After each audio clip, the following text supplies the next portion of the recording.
Hello. If you were looking for a scare tonight, you've come to the right place. I'll be narrating an hour's worth of creepy horror stories that I found off of Reddit. So without further ado, These are their stories.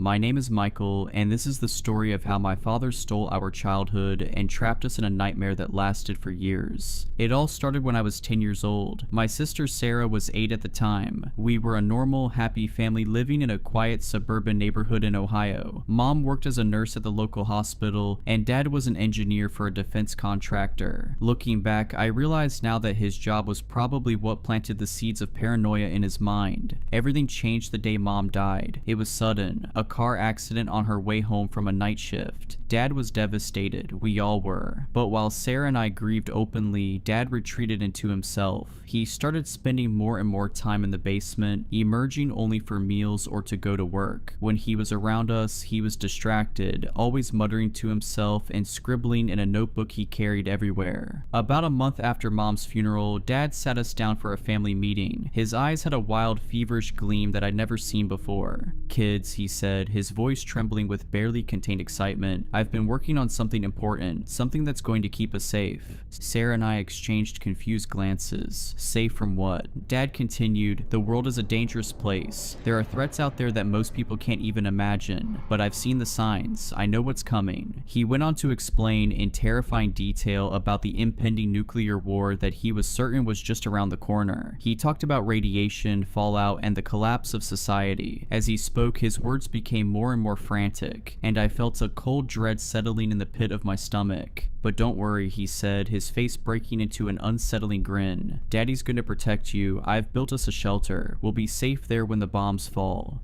That night, he showed us the shelter he'd constructed in secret. The basement had been completely transformed. What was once a cluttered storage space was now a fortified bunker. The walls were lined with thick concrete, and a heavy vault-like door had been installed at the entrance. Inside, the shelter was stocked with canned food, water barrels, medical supplies, and all manner of survival gear. Dad was so proud as he gave us the tour, pointing out all the features he'd incorporated to keep us safe. But all I felt was a growing sense of unease. This wasn't normal, this wasn't right. For the next few weeks, life continued somewhat normally. Dad still went to work and Sarah and I still went to school. But every evening he'd take us down to the shelter for drills. We'd practice sealing the door, putting on gas masks, and rationing food. He quizzed us relentlessly on radiation safety procedures and what to do in various emergency scenarios.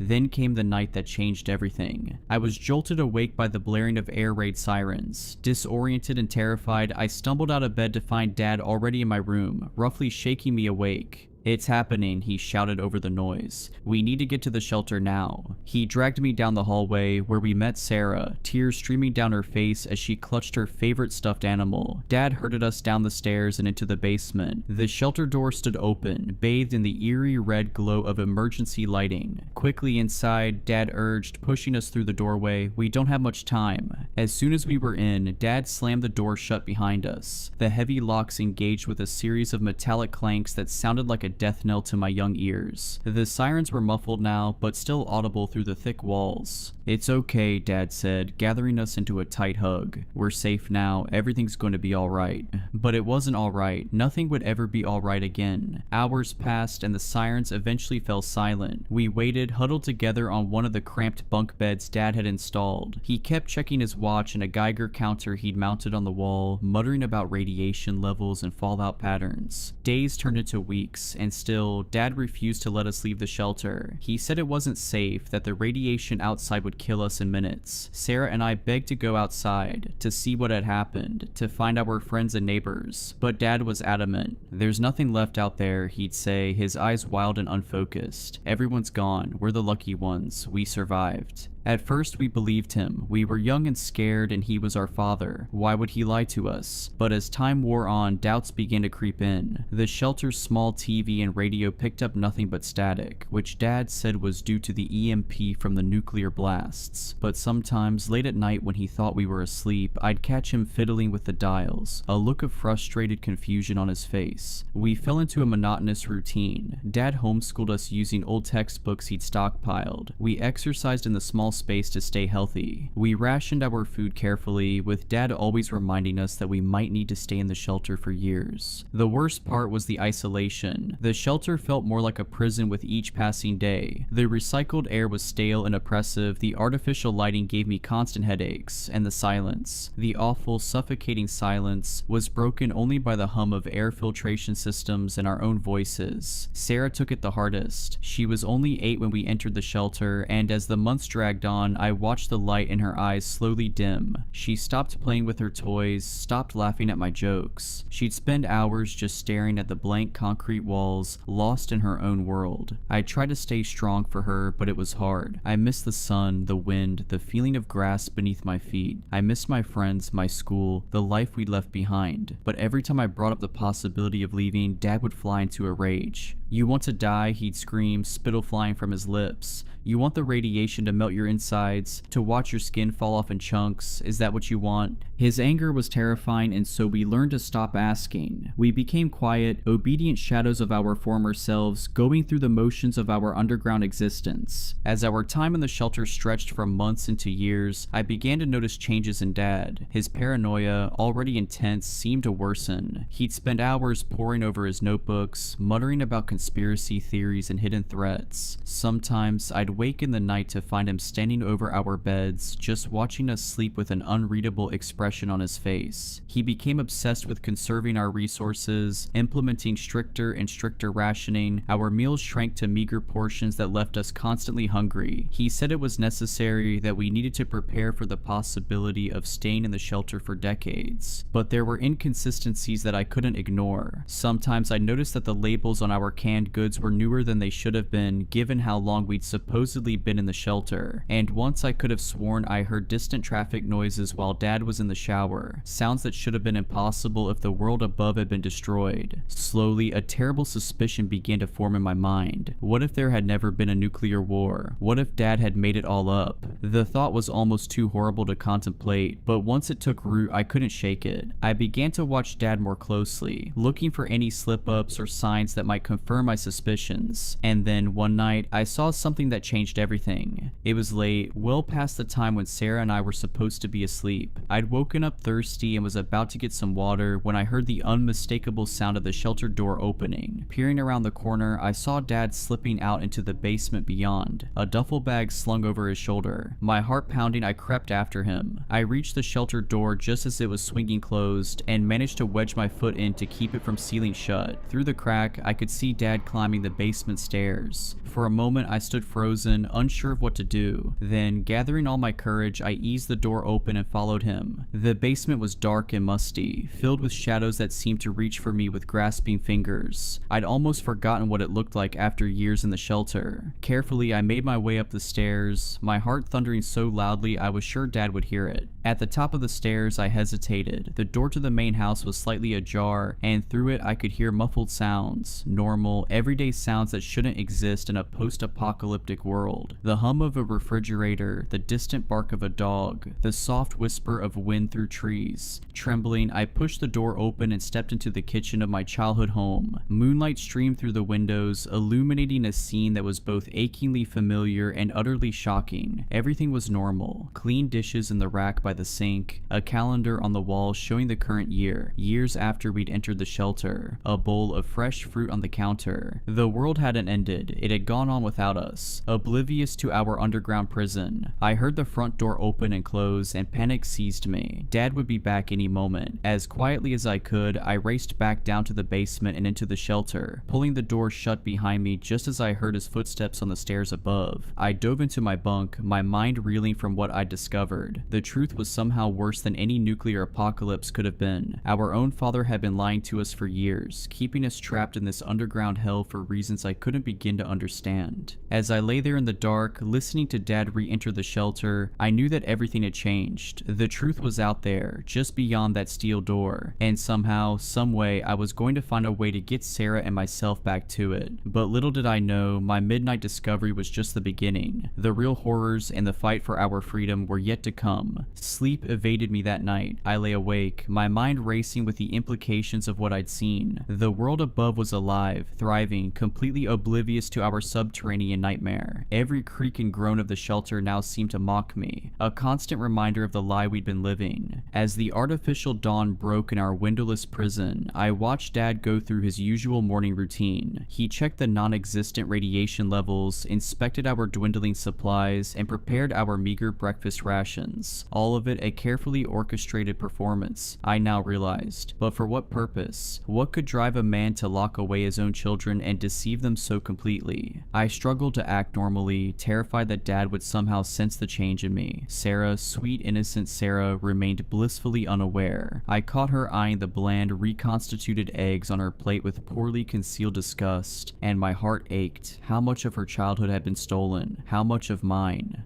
Michael, Dad's gruff voice snapped me out of my reverie. You're awfully quiet this morning. Everything okay, son? I forced a smile, hoping it didn't look as sickly as it felt. Yes, sir, just tired, I guess. He studied me for a moment, his eyes narrowing slightly. Had I imagined the flicker of suspicion that crossed his face? Well, buck up. We've got a lot to do today. I want to run a full systems check on the air filtration units. The day dragged on, each minute an eternity. I went through the motions of our daily routine, all the while my mind working furiously to process everything I knew and plan our escape. But the harsh reality of our situation soon became clear. Dad held all the cards. He controlled the food, the water, the very air we breathed, and most crucially, he controlled the door. That night, after Dad had gone to sleep, I carefully shook Sarah awake. Her eyes, still heavy with sleep, widened in confusion as I pressed a finger to my lips, signaling for silence. Quietly, I led her to the far corner of the shelter, as far from Dad's bunk as possible. Sarah, I whispered, my heart pounding, I need to tell you something important, but you have to promise to stay calm and quiet, okay? She nodded, fear and curiosity warring in her expression. Taking a deep breath, I told her everything. About sneaking out of the shelter, about the untouched world I'd seen above.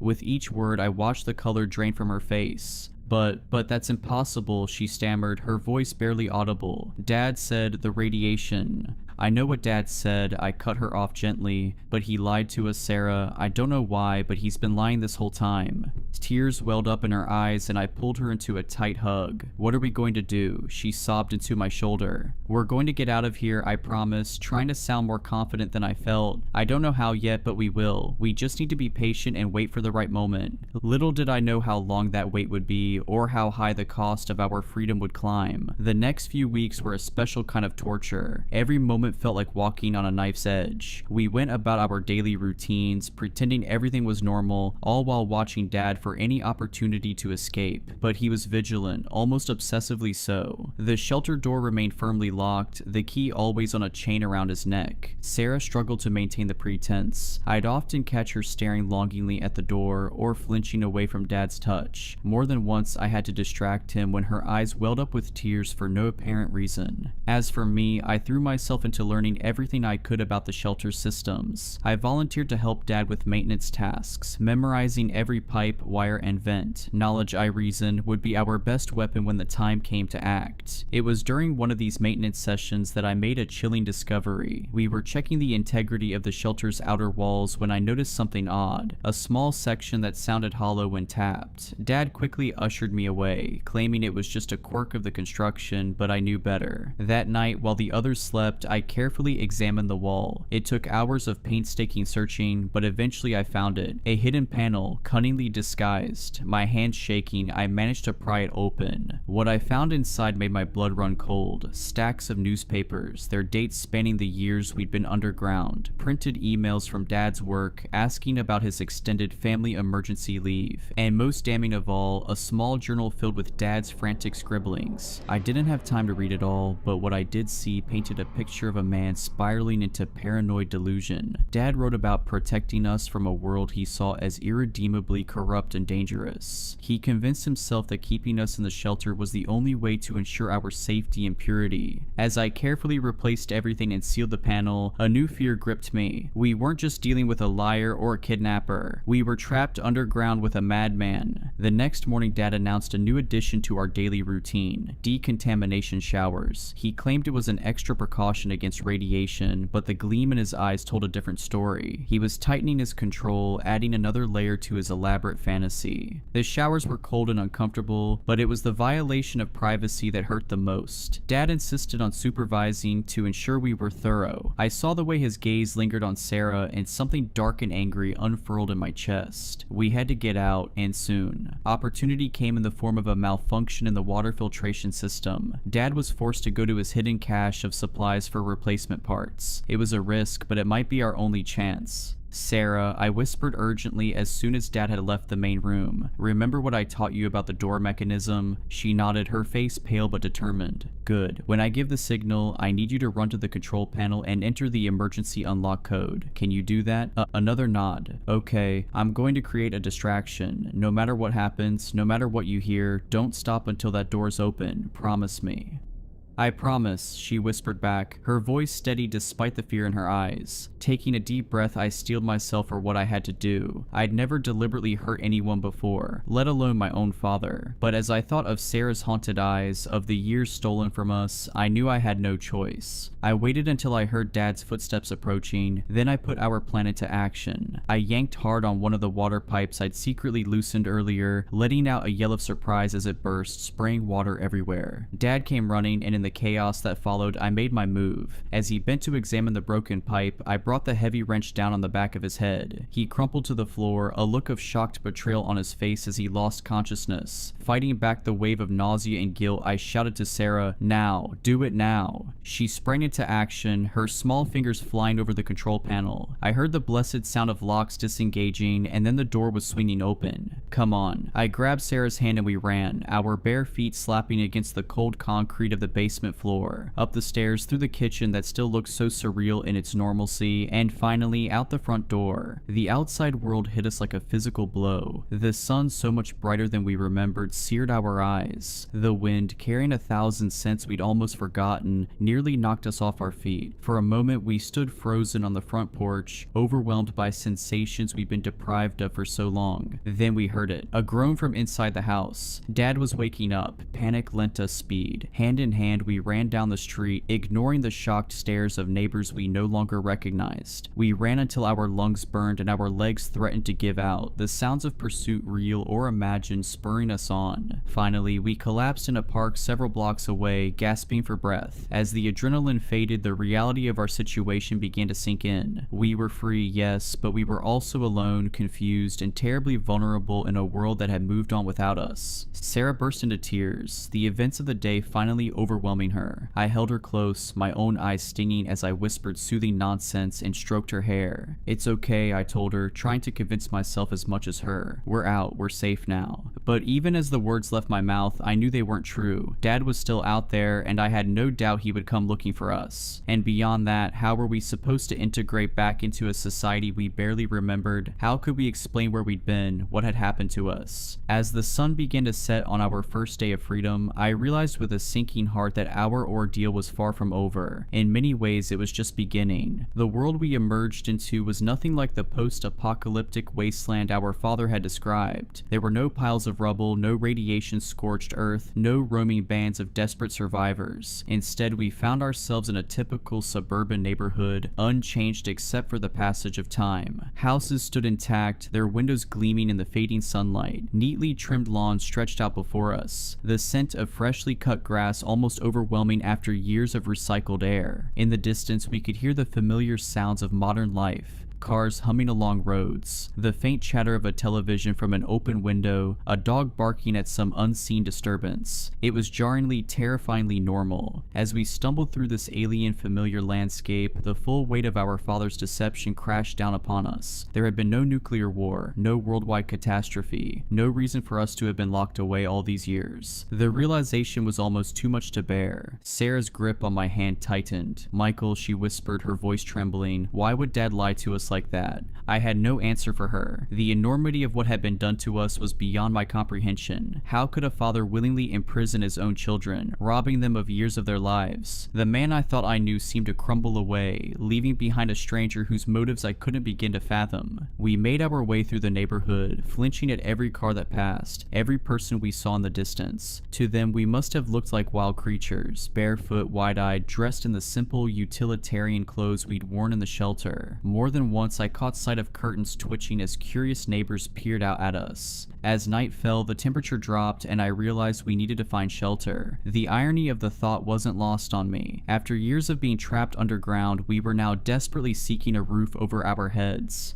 "I think I know where we can go," I told Sarah, the ghost of a memory tugging at me. "Do you remember Mrs. Callahan, Mom's friend from the hospital?" Sarah's brow furrowed as she tried to recall. "The nice lady with the cats?" "That's right," I said, relieved that at least some of our memories from before remained intact. "She lived a few blocks from us, if she's still there." It was a long shot, but it was all we had. We made our way through the darkening streets, every shadow seeming to hide a threat. More than once I was sure I heard footsteps behind us, only to turn and find nothing there. Finally, we reached a small, well-kept house with a porch light glowing warmly. The nameplate by the door read Callahan, and I felt a surge of hope. Taking a deep breath, I rang the doorbell. Long moments passed. I was about to ring again when the door creaked open, revealing a woman in her 60s, her gray hair pulled back in a loose bun. Her eyes widened in shock as she took in our appearance. "My God," she breathed. "Michael, Sarah, is that really you?" Before I could respond, she had pulled us into the house and enveloped us in a fierce hug. The familiar scent of her perfume, the same one she'd worn years ago, brought tears to my eyes. "We thought you were dead," Mrs. Callahan said, her voice choked with emotion. "Your father said there had been an accident, that you'd all died."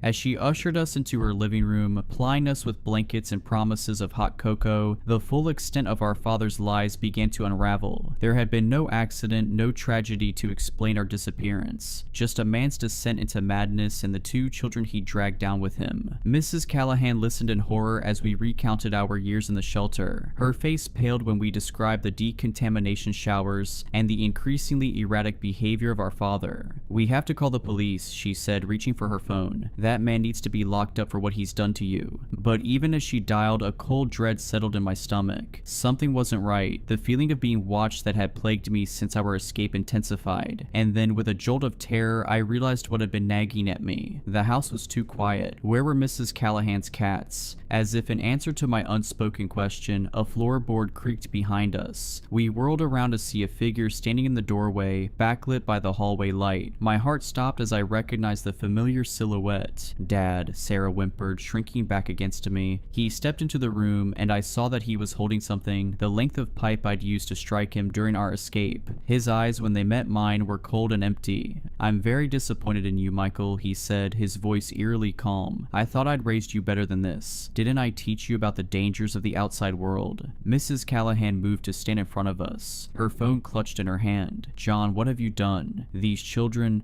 are my children," Dad snarled, all pretense of calm evaporating, "and I'll do whatever it takes to protect them, even from themselves." He advanced into the room, the pipe raised threateningly. Mrs. Callahan stood her ground, but I could see her trembling. "Run," she hissed at us. "I'll hold him off, run." Everything happened so fast after that. Dad lunged forward, there was a sickening thud, and Mrs. Callahan crumpled to the floor. Sarah screamed, and then we were running again, out the back door and into the night. Behind us, I could hear Dad's heavy footsteps and his voice, once so comforting, now twisted with madness. "Children, come back, it's not safe out there." But we knew the truth now. The only thing not safe was the man we'd once called father. As we fled into the darkness, weaving between houses and jumping fences, a new determination filled me. We were out now, we knew the truth, and no matter what it took, I was going to make sure we stayed free. But freedom, I was quickly learning, came with its own set of challenges, and the night was far from over. The next few hours were a blur of fear and adrenaline. Sarah and I ran until our lungs burned and our legs felt like they would give out at any moment. Every sound made us jump, every shadow seemed to hide our father's lurking form. But somehow we managed to evade him.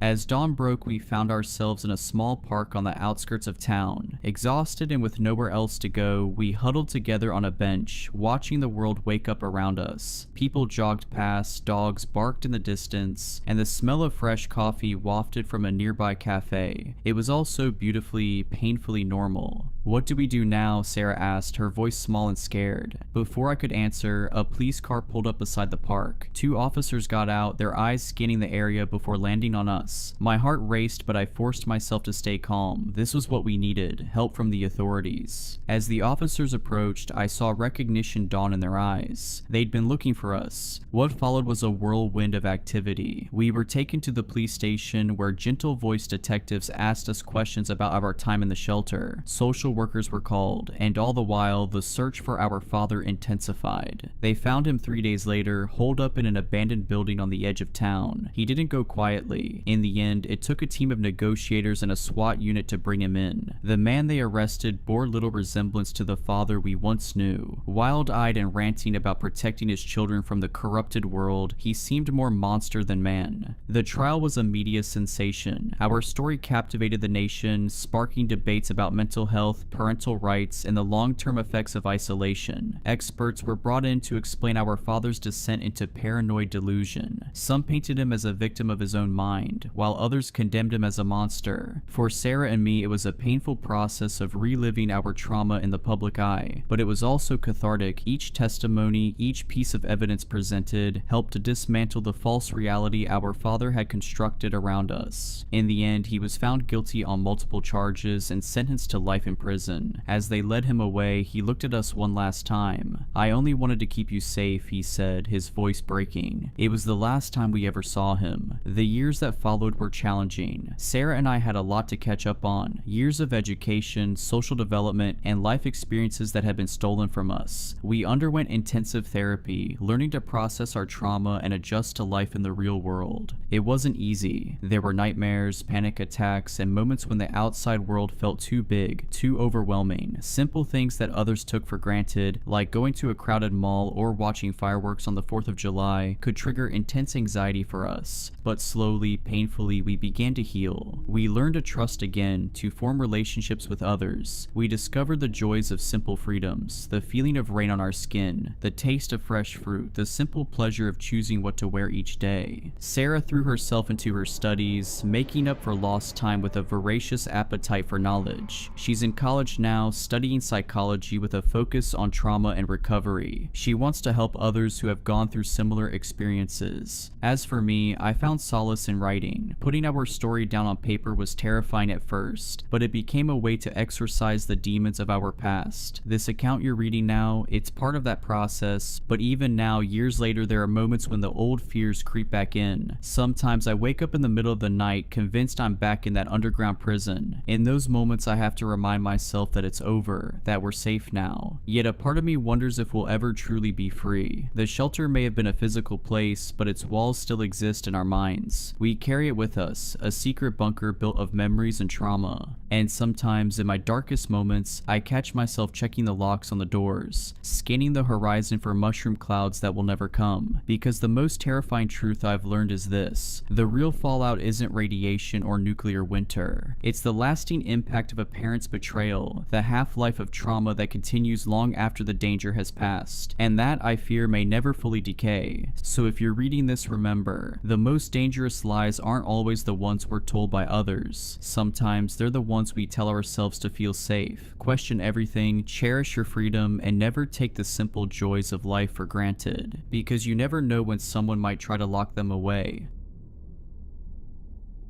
Back in April of 2013, I went through something that I haven't been able to talk about. I was paid a significant amount of money to stay quiet, in return for signing a 10-year agreement to shut the hell up. Now that the time is up, I've considered my options. I could just let this go and never speak of it again. I won't gain anything from speaking out, and I got a lot to lose. But then again, this is just an anonymous post online. Words have less meaning that way. West Virginia. It was hotter than usual without a whiff of wind. I was coming home from a visit to my aunt. She'd broken her leg and couldn't leave her house. I was making my way back home, taking the I-64 out of Lewisburg. It started with the radio. It was playing that one Macklemore song I'd heard 100 times over. The sound was cutting in and out in a quick staccato, then disappeared completely. I could hear cars honking up front as a line began to form. There was a sway in the trees, as if greater and greater pressure was being put on them. I could hear wind rushing against the left side of the car, forcing me to pull the other way to compensate. I closed the sunroof as a dust cloud blew past, staining the windshield. Then a rumble. It sounded like thunder, but from the ground, like a groaning bellow, growing louder and clearer by the second. As it reached its peak, I could see trees toppling over. A small Kia got pushed off balance and swerved off the road. As the sound died down, the road devolved into chaos. Some were desperately changing lanes, others were stepping on the brakes. I got my door scraped as the car behind me sped past. The radio was playing an automated message, a local emergency alert referred to as a geological event. We were asked to turn off all air conditioning, slow down, and divert to the nearest exit. It repeated in a monotone voice. Geological event, no air conditioning, slow down, divert to nearest exit. Minutes passed. There was a line forming further down the road, police officers blocking the lanes in all directions, leaving a highway exit as the only option. Some folks were trying to push past the barricades, but were forced back at gunpoint. I could see officers wearing gas masks and riot shields. We were waved in. I followed the exit and got directed to the right. There was an open field that was used as a sort of impromptu parking lot. Cars were being waved in and parked in a way that boxed us in, leaving no room for us to open our doors in either direction unless we got parked at the edge. 4 lines of cars with about 10 to 15 vehicles per line. Surplus vehicles were directed further down the road. The place was packed. I got stuck in the second row, about 6 cars in. Pretty much everyone around me were on their phones. I didn't have anyone to call, but there seemed to be an issue getting a signal through. The radio was still repeating the emergency message. Voices were getting louder. A man 2 cars to my left leaned out of a gap in the door, screaming at the officers to answer his question. They responded immediately with a warning shot straight into the air. "Stay in your vehicle," they screamed. "Lock your doors, I'm not telling you again." A couple of folks were filming, but there seemed to be trouble uploading. We were losing bandwidth. It didn't take long until phone signals were completely blocked. I think a video or 2 of that officer firing into the air made it online. They were patrolling back and forth. We were told to stay in our vehicles, windows up, doors closed and locked, engines off. I could hear people talking in the other cars. Someone said there had been a natural gas leak from the geological event and that combustible engines could spark an explosion. Others were talking about a terrorist attack. There were no answers and the officers weren't eager to talk. After about an hour, things were getting ugly. People were hungry, thirsty, and restless. One officer stepped up on the front cars, handing out water bottles, crackers, and processed cheese slices. He had to step from one car to another, denting the hoods with his steel-tipped shoes. They were also handing out thick black plastic hygiene bags for people who needed to relieve themselves. Use them, seal them, drop them out the door, then lock up and wait. I'd crawled into the back seat, pulled down my cap, and tried to relax. I'd been playing some games on my phone, but the battery was running low. I wanted to save some, so I settled for having a nap instead. The sweat was stinging my eyes, not because of how warm it was, but because of how nervous I was. No matter what I did, I felt trapped, and the car felt smaller and smaller. I couldn't get out if I wanted to, and it physically hurt me to think about how little control I had. Is that what claustrophobia feels like? A couple of officers were discussing something by the front line. One of them had a white cotton glove on, which he used to wipe off the hood of one of the front cars. The glove was taken off and put into a bag, which in turn was sealed with a hot air gun. I was getting the impression that our cars had been covered in something. I wasn't the only one considering it. There were 2 college kids in the car to my left, and they were discussing it too.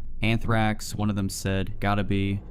"Nah, gold dust," the other chuckled. "They don't want to share." "You know what?" the first groaned. "I honest to God hope you're right. You're not, but I hope you are." Screw you. I joined in the conversation shortly after. I offered another explanation, something combustible, something that might blow up if we started our cars. They were willing to consider this. The car behind me couldn't hear us, but the driver held up a notebook with the text. If we do know COMPILATION. I couldn't tell if they were serious, but they weren't laughing about it. A man in his 50s and what looked like his daughter. There were a couple of other folks in the other cars. A man in a black shirt sort of looked like a preacher without a collar. Two middle-aged women with a kid in the back seat. A fat man blaring Johnny Cash from his stereo. A couple with a teenage son who couldn't stop drumming on the windows. We'd been stuck for about 2, maybe 2.5 hours when a truck rolled in. One of those with a large water tank. It was unmarked, looked civilian. As it rolled in, they were calling out on the megaphone. "We'll be hosing your vehicles down," they said. "Keep everything locked and closed. Then we'll be covering your vehicle with protective plastic while we wait for it to dry. After that, we'll start letting you go in an orderly manner." I repeat, most of us were relieved. It was only a matter of time now. It was getting dark. They were getting up on the cars, hosing them down thoroughly. It smelled of chlorine, so maybe they'd mixed something into the water. As they came to my car, they stepped up on it and double-checked the sunroof, making sure it was locked and secured. They sprayed the car down, bathing it in chemical stink, the kind that gets stuck to the back of your throat. It took a long time for them to finish, at least an hour or 2. After that, they were rolling out a kind of plastic cover at the short side of the lot, the kind you use to protect pools or rain covers for football fields. They used 2 squad cars to slowly drape the thing over the entire lot, securing the edges with large rocks. "Please stay calm," they called out as the plastic crawled over us. "I know this is uncomfortable, but this is for your own safety. Once the cleaning is done, you will be free to go. Stay inside your vehicle at all times." I repeat,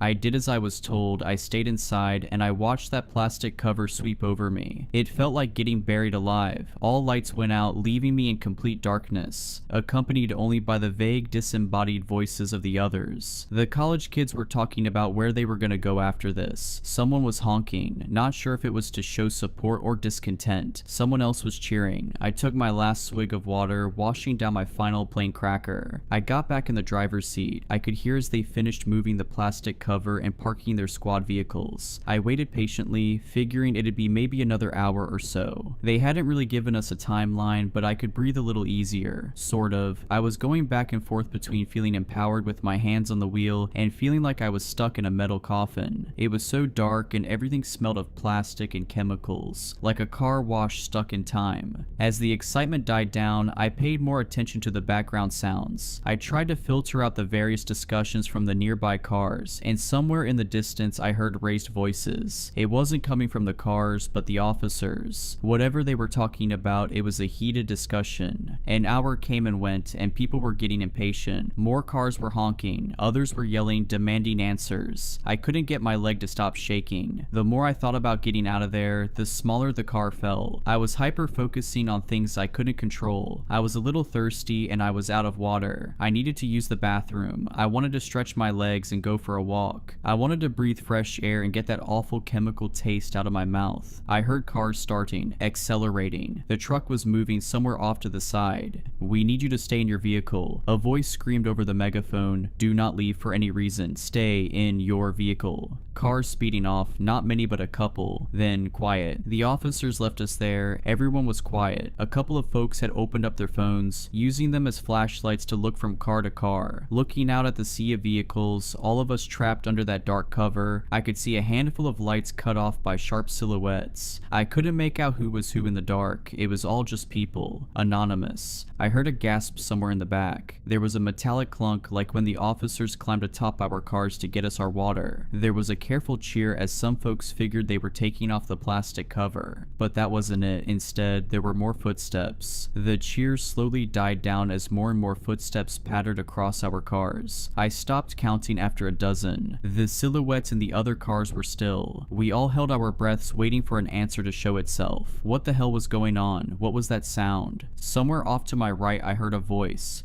"Who's up there?" It sounded like an older man. I'd seen a pickup truck that way earlier. Almost as a response, the footsteps stopped. There was a faint clicking sound, like someone snapping their tongue against the roof of their mouth. Click, click. And from further away, a click in response. From somewhere to my left, another couple clicks. Then a cascade of clicks. Dozens, maybe hundreds. There was an awful metallic noise coming from my right, then breaking glass. A scream cut short, followed by several irregular taps of the car horn. One of the silhouettes in the distance turned into a blur as something passed through the windshield, cutting through the plastic cover. Somewhere in the front row, the roof of a car was cut wide open. Someone was pulled up out of their seat. 2 cars back from where I was, there was more glass breaking. It sounded like a wild animal got in. I could see a weak hint of red spattered against the passenger side windows. I wasn't getting any air. I could feel my heart beating through my chest as my arms started shaking. My hands were cramped around the steering wheel, and I felt sweat dripping down my shoulders. I couldn't control it. I didn't even see what was going on, but these sounds, these screams, they awakened something primal. This was danger, a threat. My body knew long before I did. The college kids in the other car were ducking down. One of them waved a hand at me as if telling me to get down. I nodded. I scrambled into the back seat. I couldn't see where I was putting my hands or my feet. Everything is different in the dark. As I tumbled my way over, my foot accidentally tapped the car horn. It was a quick tap, a fraction of a second, but to me it was the loudest sound in the world. I was lying on my stomach in the back seat, and within seconds something heavy climbed onto the hood of my car. I could feel the car buckling. It was much heavier than the man who'd passed out water bottles. I held my hands in front of my mouth to stop the panting, but I just ended up snorting up sweat instead. My nose stung as I bit my tongue, listening to every metallic groan as whatever was outside moved and shifted. Click, click. And from behind my car, a click in response. There were no lights being held up anymore. Everyone was cowering, going quiet. I pushed myself up against the door behind the driver's seat, trying to make myself as small as possible. I could hear the frame of the car complain as something slowly moved. When it came to my sunroof, there was a slight crack. That made it stop. Another crack. I silently shook my head as if trying to ask the car to stop. That thing was going to break, and it did. My legs were showered with glass as a big blob of plastic cover dipped into my car. Something big came tumbling into the front seat, still covered in protective plastic. It twitched and spun around, its clicking turning from a careful question-like noise to a never-ending barrage. It was calling for help, alerting others, and it was cutting its way through the plastic. There were footsteps coming from every direction, some of them leaping from car to car, some of them leaping far enough to skip a car as they hurried. I was going to be swarmed within seconds. I fumbled with my hands, accidentally cutting my thumb on the broken glass. I managed to open the passenger side door, but even at its widest, and even when pressing into the college kid's car, it wasn't enough room to get out. Still, I had to try. I pressed myself into the gap and exhaled as much as I could, flattening my chest. While the thing thrashed around inside my car, I could feel my vision going faint. Black spots popped up at the edge of my vision. My arms were going weak, and yet by some miracle, I made it through. As my face hit the gravel of the makeshift parking lot, I felt the burn of residual chemicals. I swallowed my instinct to run, instead staying on my stomach, forcing myself to crawl under my car. There were more of them, some climbing on, some off. My chest was pressed to the ground as the weight shifted. I heard breaking glass from the windshield and tearing fabric. Something was stuck up there and it was furious, like a trapped animal. I could hear the college kids mumbling to one another, trying to stay calm, one assuring the other that all they had to do was stay low, stay quiet, and wait. Then something slammed into the passenger side door, the one I'd crawled out of. The door was pressed up against the neighboring car, then fell haphazardly to the ground, completely off the hinges. An ink-black, bird-like foot touched the ground right next to me. I've looked it up since. There were 3 toes forward, 1 toe backward, all clawed. Anisodactyl feet similar to that of many birds of prey, except larger than a human foot and with smooth, oil-slick skin. It must have been heavy, at least 400 pounds. If the clicking noise came from its mouth, I can approximate that it was somewhere around 6 feet 7 to 6 feet 9, or taller. It could have been hunched over. How it managed to walk in the gap between the vehicles is beyond me, but I suspect it was very thin. It daintily walked from my car to the others as if scanning for something. I could barely see anything in the dark, but this thing seemed to navigate it perfectly. It didn't bump into anything. There was a tap on the glass of the car behind me to my right, and someone got startled. A short scream and the hunt was on. This time was different. It must have caused some kind of chain reaction, as all of a sudden the plastic cover was getting torn up left and right, people were clawing their way out of their cars. I heard someone kicking against their windshield, another was trying to open their door. I could hear it slamming against the side of the car next to them, and off in the distance there was gunfire, just a couple of shots. The college kids in the car next to me slammed their doors open and followed my lead. They rolled onto the ground and under their car. There was a little more light coming in as the cover had been torn above. Their faces were red from tears, and one of them was desperately trying to call for help on his phone. The other grabbed the phone out of his hand. A short scuffle ensued, ending with them putting on a ringtone and sliding the thing as far to the left as they could. Whatever car that phone landed under was demolished. Every window broken, every passenger gone. I could hear the grinding as a seat was ripped in two and thrown away. In a matter of seconds, an entire vehicle was torn to pieces as a dozen of those things swarmed it. "Shut up," one of the college kids repeated. "Shut up, shut up, shut up." Something reached under my car. It scraped against the sole of my shoe, tearing a hole all the way to my big toe. I hurried forward, scurrying like a lizard. The college kids noticed and followed suit. I don't think they thought about it too much. It was just movement and they went for it. I made it 2 cars down before I got stuck. There was something dark in the way and I couldn't get around it without exposing myself. I couldn't see what it was, but it didn't take long for me to figure it out. There was a meaty crunch, as if someone was biting chunks out of a piece of meat. It was struggling to get through the fabric of their clothes, making a snapping noise as threads gave way. A pool of blood rolled under the car, staining the tip of my fingers. It was still warm. One of those things were eating a victim. I hunkered down, trying to remember to breathe, and I stayed there, waiting for a chance. Any chance. I must have stayed there for at least an hour, hearing every bite, every crack of bone and snap of sinew, satisfied clicking noises. As it finished its meal, it wandered off, dragging the remains along. They were moving forward. Something heavy walked over the car I was hiding under, dragging a body along. Slowly, the footsteps disappeared. It was quiet again, and in that quiet, I found my footing. I made my way to the edge of the plastic cover. I listened one final time, pushed one of the weights away, and slipped through. They were gone, and I was out. I could feel my chest growing lighter, allowing me to breathe. I wanted to cry from relief. A breeze was picking up, drying the sweat on my brow and carrying the smell of grass. Stepping back, I turned towards the sea of cars to see how bad the damage was. And then I saw one. It was a bit off to the side, perching on top of an old Honda. At a glance, it looked like a tall person, covered in a slick black ink. But looking closer, you could see the strange bird-like feet, the pointed nails, the long row of shark-like teeth on a mouth that was far too wide. I froze. The thing rose to its full length, easily over 7 feet tall. It looked ready to pounce on me. I had nothing to defend myself with. I couldn't make any sudden moves. I wouldn't even be halfway under the car before that thing would be over me. 100 thoughts raced through my mind, but there was nothing I could do. I was out of options, but the thing just looked at me. It raised a slice of raw meat. Blood dripped onto the plastic cover. It looked at me curiously, taking a bite. Then, as if nothing had happened, it wandered off, satiated. I was left there, shaking like a dry leaf. And with the last of those things gone, all that was left was the panic. It didn't take long for the officers to return. The plastic cover was removed, but we couldn't go home. Not after this. Some folks signed a waiver and were let go immediately. They weren't allowed to talk about what they'd seen, and in return, they get a hefty sum of insurance money. Others demanded answers and were taken into custody for obstruction of justice. A few others still were too panicked to make any kind of sense and had to be checked out by medical personnel. A total of 14 people died. It was described by a combination of causes: a traffic pileup, carbon monoxide poisoning, animal attack. I think there was something about an escaped convict too. Excuses all over the place, and the times were all wrong, spread out through a couple of days to more smoothly blend into accident statistics. And if you wanted to go home and get your insurance money, you had to sign a non-disclosure. I did too. I know the college kids did as well. It was a miracle they made it out, but I saw them. 34 cars had to be towed, 18 people wounded, 6 seriously so. 4 people lost at least one limb. One guy had an arm ripped off halfway up his collarbone. I don't know how he survived. Most people never saw those things up close. They just remember the screams and the breaking glass. Sometimes at night, that's all I hear too. Closing my eyes reminds me of lying under those cars, feeling the pressure as the weight shifted. I still get trouble breathing. I think a part of me is still stuck there. It stayed in my vehicle.